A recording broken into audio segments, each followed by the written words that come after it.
Paul is asking, your Facebook ad account has been hacked. The hacker changed your email address and password without consent. Now you're unable to access page group. Ads manager reported, but no response.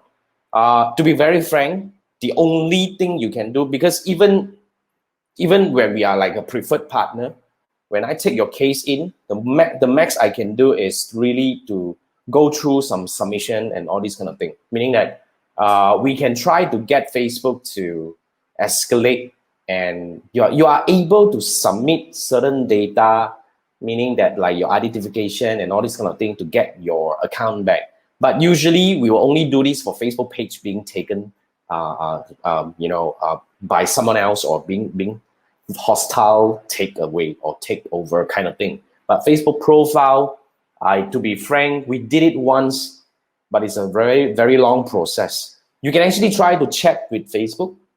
Okay, you can get somebody else who is able to have a chat with Facebook and actually try to get this thing in. To be frank, it's quite sticky. I understand, Paul, but yeah, that's why it's very important to actually use the two-factor authentication so that you won't be easily hacked by someone else. So yeah, Paul, I hope I answered your question. Try to go deeper and wait for it. Sometimes no choice. Reporting and all that, it will take some time. Yeah, so this is how it works.